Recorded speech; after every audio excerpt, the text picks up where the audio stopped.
Olá, pessoal! Sejam todos bem-vindos a mais uma aula de Física. Eu sou o professor Maico Maciel e essa é a nossa aula de número 43.1.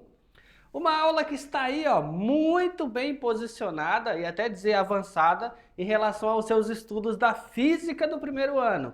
Aqui na Física você foi introduzido ao conceito de Física como ciências da natureza, aprendeu a localizar o corpo, bem como a sua velocidade, bem como a sua aceleração em função do tempo, descobriu as causas do movimento, ou seja, descobriu o que era a força e a dinâmica dos corpos. Mais para frente descobriu que para esses corpos ficarem em equilíbrio, você estudou a estática dos sólidos ou a estática dos corpos, levando em consideração o conceito de torque e de momento e força resultante. Mas agora, bem aqui, nós vamos atravessar uma linha, né, e continuar falando sobre estática. No entanto, a estática não é mais a estática dos sólidos, como em aulas passadas. A nossa atenção agora volta-se para a estática dos fluidos. Aí você fala, como assim, professor? Estática? Sim, não se move, está parado. Dos fluidos, ou seja, você vai estudar os fluidos que não se movem. E o que acontece com esses fluidos que não se movem? Basicamente, iremos falar sobre pressão, densidade e massa específica.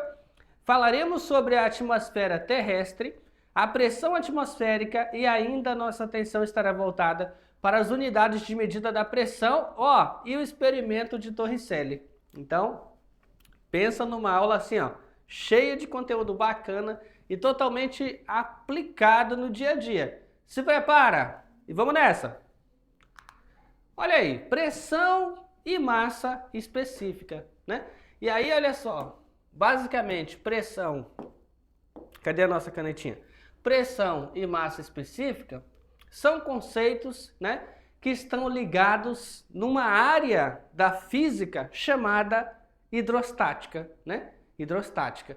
Então, os conceitos de pressão e massa específica, eles são objeto de conhecimento, objeto de estudo de uma das várias áreas da física. A física é uma ciência da natureza, ela estuda, olha só, a natureza. Pô, mas a natureza é muita coisa, né? Então, por isso que ela é fragmentada em várias caixinhas. E agora nós abrimos uma caixinha chamada hidrostática, né? Você estava estudando a estática dos sólidos, agora a estática dos líquidos ou dos fluidos, então hidrostática. O prefixo hidro, né? E estática. Então, hidrostática está se referindo ao quê? Estudo dos fluidos. Mas calma, esses fluidos devem estar numa condição de repouso. Ué, mas e se eles escoarem, professor? Se o fluido escoar, aí é uma outra caixinha chamada hidrodinâmica. Mas essa não é uma conversa para agora, tá? Eu só estou te falando que quando eu estudo um fluido que está parado, tem uma área própria para ele, a hidrostática. Quando ele se move, eu estou falando da hidrodinâmica. Mas a nossa conversa aqui, hidrostática, ok? Um fluido, aí falando em fluido, a gente tem que lembrar, né, ou melhor, entender o conceito de fluido. Substância que pode facilmente escoar sobre a ação de pequenas forças. Então, o fluido, algo ou uma substância que tem a capacidade de escoar, perfeito? E que tem a capacidade de mudar a sua forma, né? Adaptar a sua forma e escoar. É isso que um fluido faz. Apesar de nós lembrarmos, né, quando eu falo a palavra fluido, lembrarmos logo quase que imediato de um líquido, né? Então você vai lembrar aí de água, um café, um refrigerante, né? Não sei. Você vai lembrar de alguma coisa líquida? Um fluido não se limita ao estudo de líquidos. O estudo dos líquidos em repouso, é claro que está localizado no estudo dos fluidos em repouso, já que o líquido também é um fluido. Porém, a palavra fluido refere-se ao quê? A líquidos e gases, tá bom? Então vamos lá. No orvalho, né, quando você observa uma quantidade de água ali, distribuída, né, sobre uma teia, algumas gotículas de água em repouso ali numa teia, no orvalho, Fenômeno curioso, né? Uma porção de areia, né? Aí você fala assim, uma porção de areia que tem uma capacidade de deslizar, escoar, professor, dá um entendimento similar ao fluido? E uma quantidade de mel que você despeja e ele vai escoar com certa dificuldade sobre uma colher e da colher ele começa a escoando, né? Aí você fala assim, bom, primeiro que a água, né, mesmo em repouso sobre o orvalho ali, uma teia em repouso sobre uma teia, ela tem uma facilidade para escoar, ou seja, ela tem uma baixa viscosidade. Já o mel, né, ele também tem um comportamento, né, ele é líquido, mas ele tem um comportamento de ter uma viscosidade mais elevada. Então ele escoa, porém com uma certa dificuldade, mas ele escoa.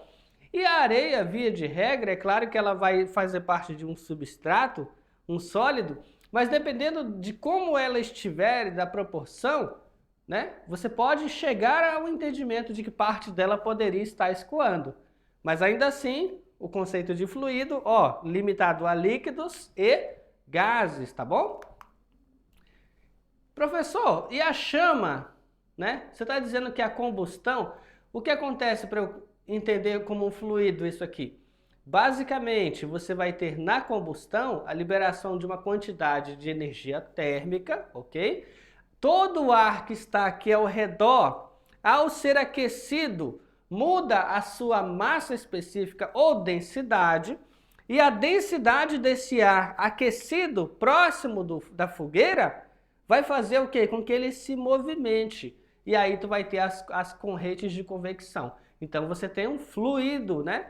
Ou uma composição de fluidos ao redor dessa fogueira. Tudo bem? Ainda sobre fluido, um exemplo clássico aqui, ó. Olha só, a nossa famosa ponte sobre o Rio Madeira, né? E o escoamento desse rio, extremamente importante para a nossa região, com potencial hídrico aí riquíssimo. Então, o próprio escoamento do rio está aqui, ó, é um fluido, é líquido. Ah, mas uma pessoa está assoprando uma quantidade aqui de neve também no ar. Tem um certo escoamento? Sim. Ah, mas a neve está sólida. Tudo bem, mas porções dela estão ali, ó, sendo espalhadas no ar, que é um fluido, tá? Então, o ar atmosférico é um fluido, tudo bem? Então, quando eu falar a palavra fluido, leia-se líquidos, olha o Rio Madeira, e gases. E aí você vai ver aqui, ó, uma pessoa soprando a neve no ar, então existem fluidos ali também. Olha, professor, portanto o termo fluido, né, inclui líquidos e gases, que eu estou batendo nessa tecla o tempo todo, né, para você não esquecer. Líquidos e gases fazem parte de fluidos. Para desenvolver o estudo da hidrostática, é indispensável o conhecimento de duas grandezas. Então, sobre os fluidos, eu devo mensurar algumas grandezas, né, para conhecê-los melhor. São elas, primeiro, a pressão, né, é uma grandeza da física, nós vamos explicar melhor o que é aqui nessa aula a pressão, e também uma outra grandeza chamada massa específica. Então são grandezas que eu utilizo para caracterizar os meus fluidos. Qual que é a pressão, né? E qual é a densidade ou qual é a massa específica dele. Falando em pressão, né, conceitos e unidades, são as expressões do dia a dia que você escuta muito e talvez algumas delas você até fale, né? Por exemplo, trabalhar sob pressão. Aí você fala assim, nossa, estamos trabalhando sob pressão, né? Então pega uma realidade aí onde você está trabalhando numa horta, né, ou no sítio, ou existe algum trabalho, você está ajudando no serviço lá do seu pai, da sua mãe, e nós estamos com prazo apertado, estamos trabalhando sob pressão, né? Ou mesmo você tem alguma coisa para fazer em casa e você sente que é bastante coisa em pouco tempo, aí você pode usar a expressão, nossa, estou trabalhando sob pressão. Então, pressão não é uma palavra exclusivamente da física, no entanto, nós temos esse termo para determinar uma grandeza física, mas o termo usado na forma cotidiana te dá uma percepção do que seria essa pressão no entendimento do cotidiano e o paralelo você vai ter perfeito para o entendimento da física. Ou então, olha só, você já ouviu essa expressão? Você tem alguém aqui ó, com um medidor, né? Um manômetro digital, E essa pessoa com esse manômetro digital, olha só, pressão baixa ou pressão alta. Então, de repente você aí, né, nosso estudante, aluno, aluna, ah, professor, a minha pressão baixou, foi pressão baixa. Ou não, a minha pressão subiu. Ou então um parente seu, né, de repente, eventualmente tenha passado por isso, baixou a pressão, subiu a pressão. Agora, olha só que interessante. Essa expressão aqui, né, de que a pressão da pessoa, né, a pressão sanguínea da pessoa subiu ou baixou, será que essa pressão aí já não está mais próxima do nosso entendimento físico de pressão do que aquele primeiro exemplo de uma pessoa trabalhando ali, falando, eu estou trabalhando sob pressão. Olha, lá é um termo, vamos colocar assim, quase coloquial do dia a dia. E aqui é um termo que ele é um termo médico, é pressão baixa, é pressão alta, mas o conceito de pressão aí está mais próximo do nosso entendimento na ciência, da física, tá? Ok. E as expressões aqui, você já ouviu? Olha só, esse cara aqui está escrevendo, aí tem alguma coisa que estão entregando para ele, uma caixa, um telefone, né? Estão entregando carta e ele parece aqui atordoado, é muita coisa. Olha só. A pressão da vida moderna, aquela percepção de que apesar de você estar fazendo tudo que você consegue, está tudo dentro do seu alcance daquele momento, a percepção de que não é suficiente, né? De que sempre vai ter mais coisa e que tudo que você faz, por mais rápido que seja, ou dentro da eficiência que você consiga, não será o suficiente. Isso aí é a famosa pressão da vida moderna. Você faz tudo, mas parece que você está sempre atrasado, porque sempre tem mais, né? Então, pressão da vida moderna também é um conceito, né, relacionado com todas as atribuições que nós fazemos. Olha, quantas vezes não lemos ou ouvimos a palavra pressão, né? Então, essas expressões têm significado diferente, porém, a origem da palavra vai ser a mesma, né? Então, ela está aplicada aí a diferentes contextos, certo? Então vamos lá, olha só. Você tem ali, né, um livro sobre a mesa. Considere um objeto, né? O livro sobre a mesa, o objeto, o livro sobre a mesa, ok? E ele tem peso, né? E claro, se ele tem massa, você já estudou isso aqui. Se ele tem massa, sobre ele uma força de origem de campo gravitacional agirá e levará esse corpo na vertical para baixo, direcionado para o centro da Terra. Então, vai ter uma força-peso atuando sobre ele, designado aí pela letra F. Olha lá, professor, apareceu o vetor. Então, o vetor, né, do livro aqui, ó, apontando para baixo. Perfeito. Em seguida, olha lá, ó, e esse livro, né, ele está encostado numa determinada região aqui, ao ser apoiado, então tem uma área de contato, né? Em seguida, olha lá, ó, tem uma área de contato. Apoiado sobre uma superfície plana e, portanto, né, a mesa e, portanto, sobre uma determinada área.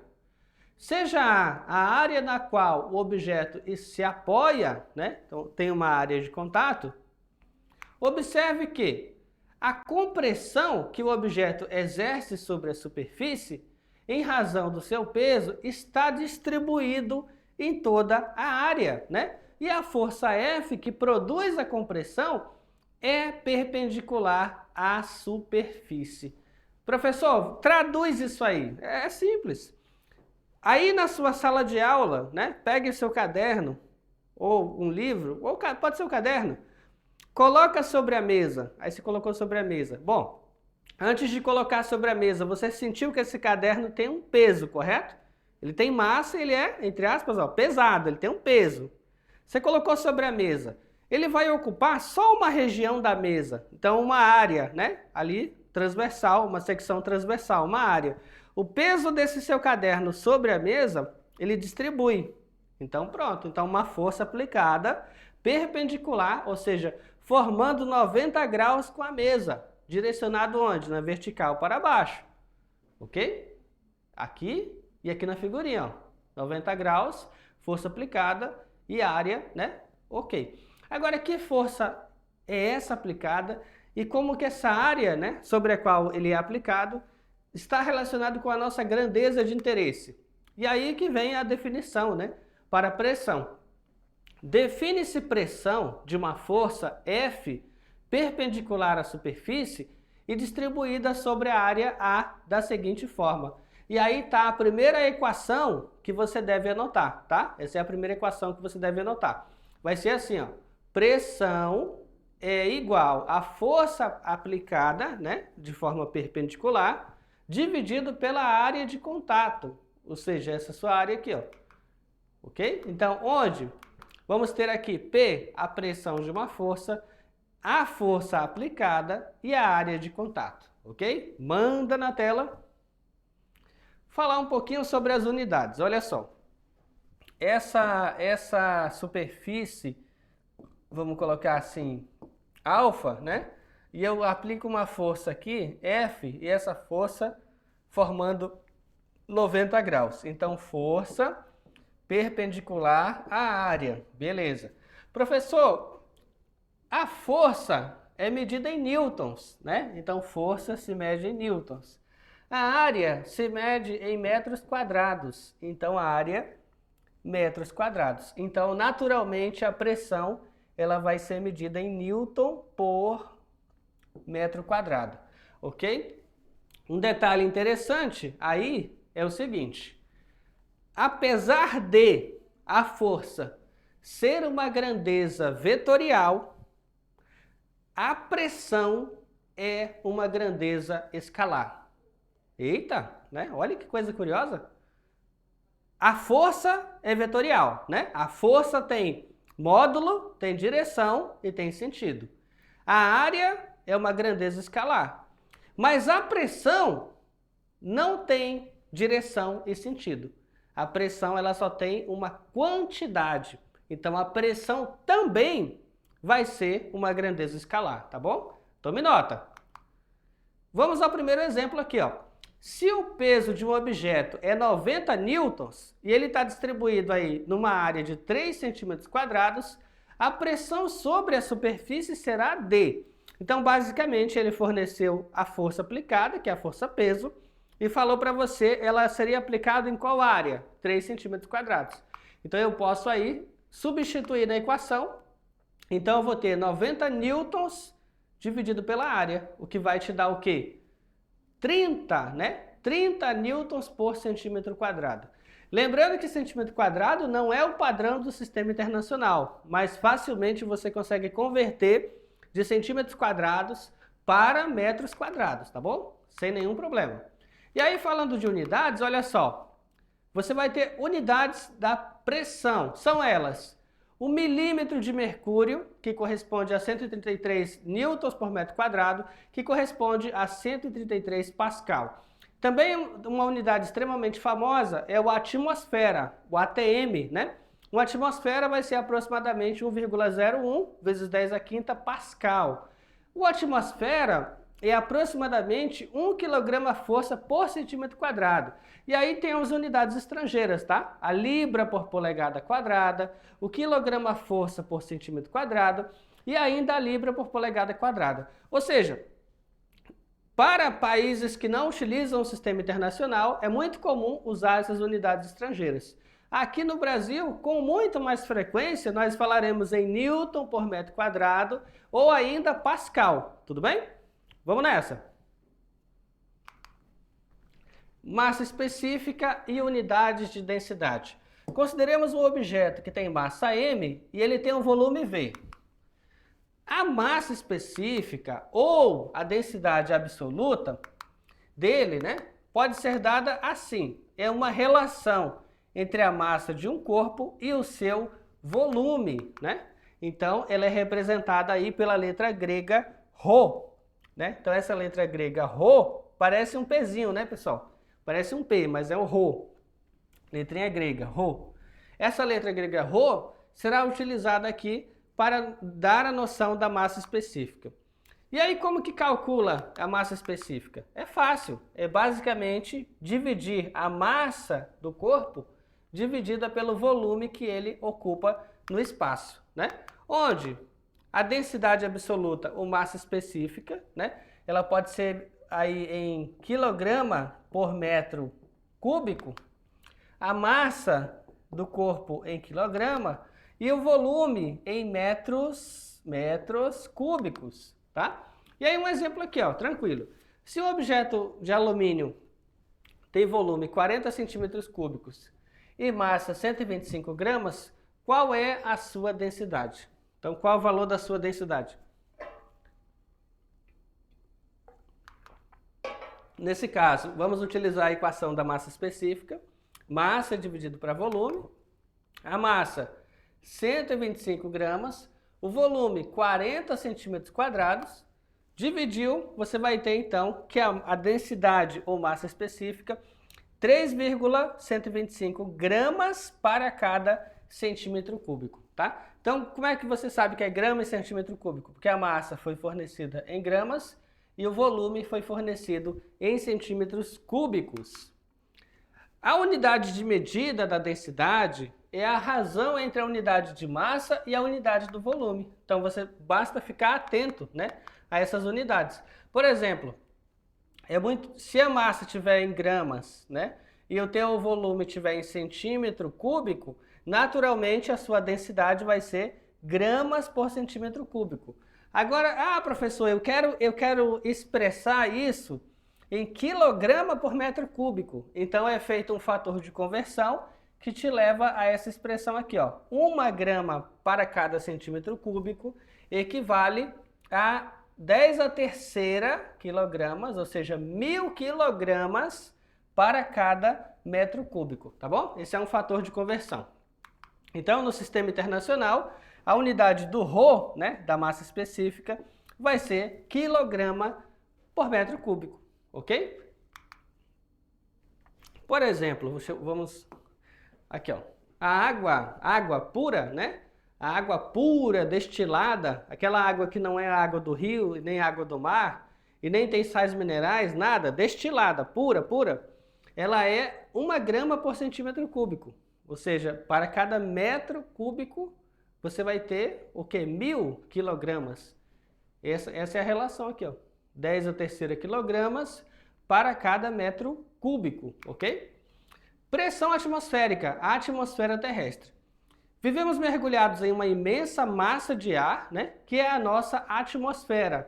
Naturalmente, ela não tem distribuição homogênea, né, são vários gases ali misturados e todos eles têm massa, né, são fluidos e têm massa. Então, você vai ter oxigênio, gás carbônico, nitrogênio e o próprio vapor de água. Tudo está numa proporção diferente para cada camada da atmosfera e tudo tem massa e, portanto, exerce força, né? E distribuído pela área terrestre, né, da superfície, então você vai ter o quê? Uma pressão, força sobre área. Você vai ter uma pressão atmosférica.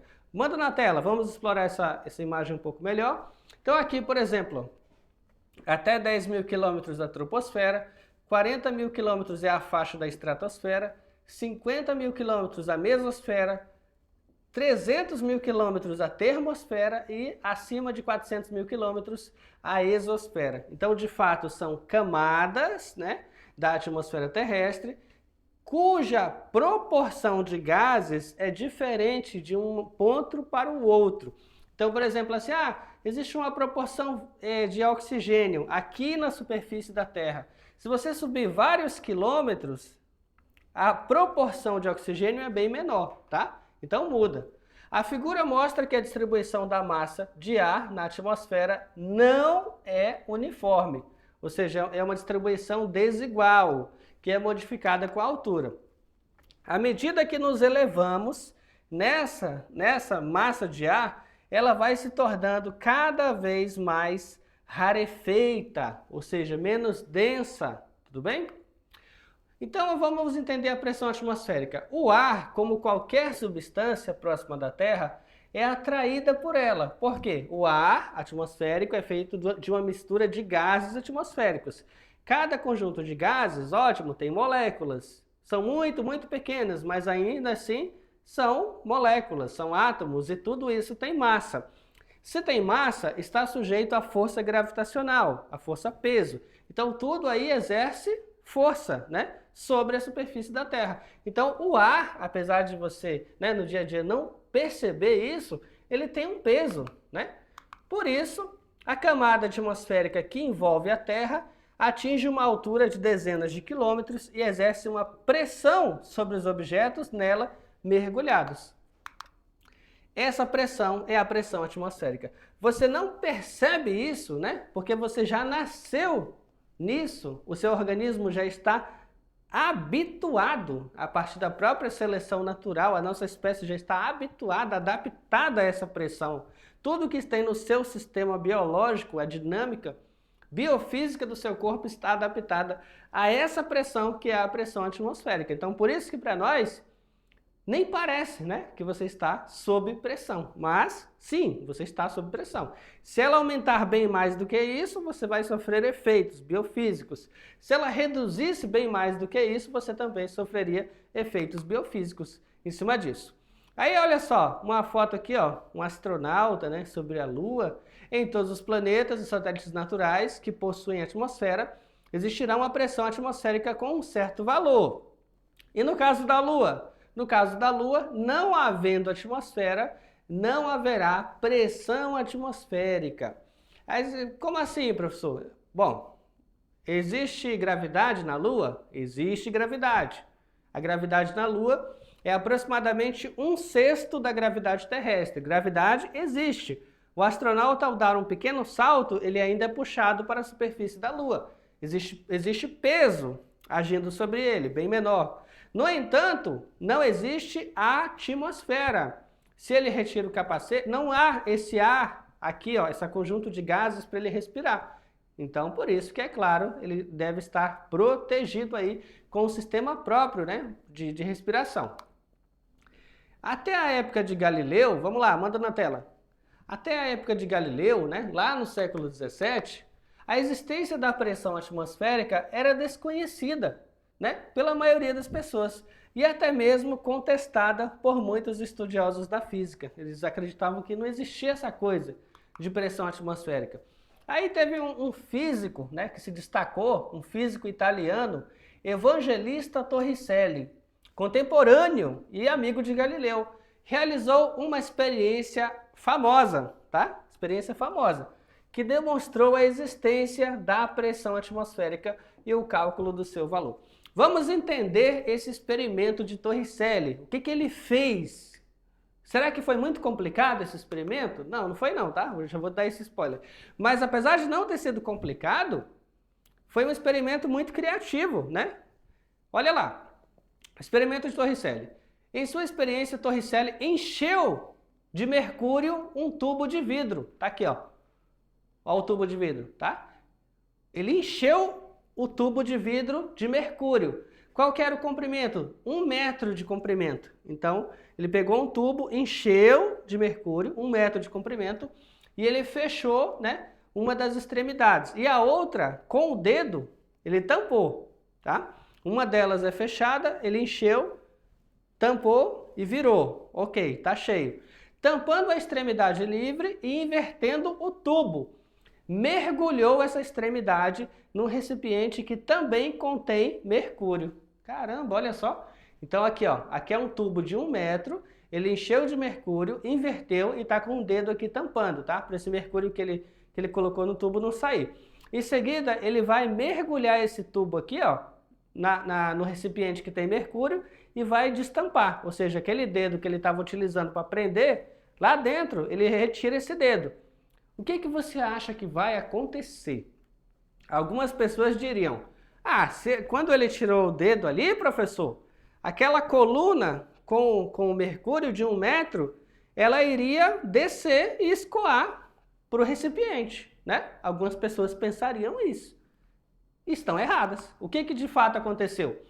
Ao destampar o tubo, Torricelli verificou que a coluna líquida descia. Claro, isso é esperado, mas até estacionar a uma altura de 76 centímetros acima do nível do recipiente. Aí você imagina assim, ué, por que não desceu o restante, professor? Simples, simples. Aquela coluna do fluido ali exerce uma pressão relacionada à coluna do fluido. Ao redor, na superfície do fluido que está ali no recipiente, na bacia, está sujeito a uma pressão, que é a pressão atmosférica. Aquela pressão atmosférica foi suficiente para manter estático aquela coluna de 76 centímetros de mercúrio ali, estabilizado. Tá? Então, por isso que ela não desceu completamente. Concluindo, a pressão atmosférica, PA, conseguiu equilibrar a coluna do fluido. Detalhe, ele utilizou o mercúrio, que é um metal líquido extremamente denso, né?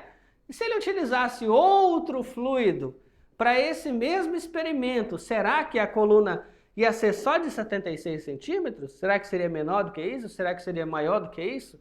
Pensa aí.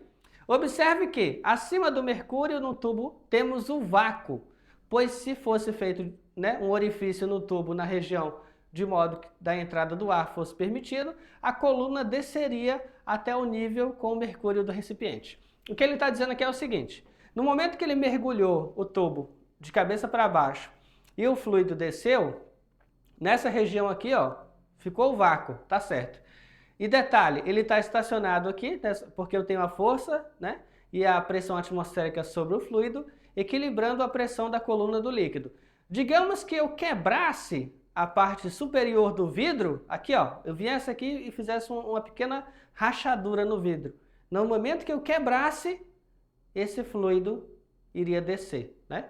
Imediatamente ele iria descer. Por que, professor, que ia descer? Porque no momento que eu quebrasse aqui, essa parte superior do fluido estaria sujeita à pressão atmosférica. E a parte de baixo também estaria sujeita à pressão atmosférica. Logo, não haveria diferença de pressão. E nesse caso, né, a pressão acima seria a pressão abaixo e essa coluna d'água iria descer ao nível. Tudo bem? Como a altura da coluna líquida no tubo foi de 76 centímetros, a conclusão é que o valor da pressão atmosférica equivale à pressão exercida por uma coluna de 76 centímetros de altura. Por isso que esse valor ficou famoso. 76 centímetros de mercúrio, e aí tem livro que converte 760 milímetros de mercúrio, tá? Esse valor convertido para milímetro, ele é famoso. Que valor é esse? É o valor da pressão atmosférica, tá bom? Então, olha lá, ó, uma pressão atmosférica, aproximadamente 76 centímetros de mercúrio. Manda na tela. Por esse motivo, a pressão de 76 centímetros de mercúrio é denominada de 1 atmosfera, né? Então aí você pode colocar 1 atmosfera é 76 centímetros de mercúrio e definida como uma unidade de pressão. Olha só. Aí, professor, e se o Torricelli tivesse trocado o líquido? Não foi mercúrio, não foi mercúrio. Ele fez o experimento com água. Ixi, vocês vão ver que se fosse feito com água ia dar mais trabalho. Ó, se a experiência de Torricelli fosse realizada com água, né, ao nível do mar, a coluna de água deveria ter 10,3 metros de altura. Caramba, que aí ia ser um experimento complicado, né? Ele ia ter que ter um tubo de 10,3 metros de altura de água, uma coluna de 10,3 metros de altura de água, para equilibrar a pressão atmosférica. Aí você fala assim, ué, mas ele fez o mesmo experimento com o mercúrio e só deu 76 centímetros de altura, professor. Por que com a água ficaria muito mais alto? Simples, é porque a densidade ou a massa específica do mercúrio é 13,6 vezes a densidade da água. Muito mais denso, por isso que a coluna ficou menor. E já a água é menos densa e ela precisaria ter uma coluna maior. Olha só, vamos nessa. Então, olha lá, a água desceu, você vai ter o vácuo e ela vai estacionar a uma altura de 10,3, né, metros de altura. A bomba de vácuo vai ser um dispositivo criado para remover as moléculas de ar ou de qualquer outro gás, deixando um vácuo parcial dentro do vasilhame. Olha lá. É graças à pressão atmosférica que respiramos, né? Abaixando o diafragma, olha como que é a respiração. A biofísica da respiração, presta atenção. Abaixando o diafragma, ampliando o volume da nossa caixa torácica, a pressão do ar nos pulmões, né, é reduzida. E a pressão atmosférica empurra o ar externo para o interior deles. Olha só, então você só consegue respirar porque a pressão aqui interna, né, acaba ficando menor do que a pressão atmosférica e aí o ar é empurrado para os pulmões, ou seja, com essa movimentação do diafragma e expansão. Algo similar acontece quando você tenta tomar um suco, né, um refrigerante. Graças também à força, né, exercida pela pressão atmosférica, você consegue beber um suco com o canudinho. O que vai acontecer? A pressão atmosférica vai agir sobre a superfície desse suco, desse líquido, né? E, olha só, quando você chupa um canudinho, você não está chupando o suco, mas está provocando uma redução na pressão do ar dentro do canudo. E a pressão atmosférica é que faz com que ele suba pelo canudinho, ou seja, é a diferença de pressão que vai movimentá-lo, né? Algumas bombas de água têm seu funcionamento baseado nesse mesmo princípio. Olha que legal. Então, pessoal, olha que interessante. O experimento de Torricelli utiliza um líquido, né, que é um metal, mas em estado líquido, extremamente denso, e equaliza ele a 76 centímetros de altura ou 760 milímetros de mercúrio. Ok, eu posso relacionar essa altura que ele chegou ao conceito de atmosfera. Aí uma pergunta agora, né, para você aí, né, aluno, estudante, pensar. Se o evangelista Torricelli viesse para Rondônia, se nós criássemos uma máquina do tempo, trouxéssemos para Rondônia e ele fizesse o experimento dele, primeiro em Porto Velho, né, ao lado do Rio Madeira, depois realizasse o experimento em Vilhena, lá no Cone Sul do estado, ele chegaria ao mesmo resultado que ele obteve realizando o experimento ao nível do mar? Será que ainda seria 76 centímetros de altura de mercúrio? Pensa aí. E a resposta qual é? Professor, a pressão atmosférica depende da altitude. Depende da altitude. Então, cidades mais elevadas estão sujeitas a um outro nível de pressão, no caso menor. No caso menor. Então, por exemplo, ao nível do mar, ele vai ter a máxima pressão e conforme ele aumenta e vai indo para cidades com altimetria maior, ele faria um experimento obtendo uma pressão menor. Ok? Então, dito isso, para cada cidade e altitude que você tem, o experimento de Torricelli poderia te dar um resultado diferente, porque a pressão atmosférica é diferente. Por isso que a água do mar ferve a 100 graus Celsius, né, lá no litoral, no nível 0 de altura, e essa mesma água não ferve a 100 graus Celsius lá em Vilhena, né? Lá na cidade de Vilhena, ela não vai ferver a 100 graus Celsius, ela ferve a uma temperatura inferior a 100 graus Celsius. Tudo bem? Então, vocês viram aí que o conceito de massa específica, né, e densidade e pressão está totalmente conectado com o nosso dia a dia, seja aplicado à tecnologia, seja aplicado ao lazer e no dia a dia como um todo, ou no próprio ato de respirar, né? Tudo bem? Então, olha só, vem aqui com a gente. Esta foi a nossa aula de hoje. Eu espero que vocês tenham gostado e, ei, até a próxima. Tchau, tchau.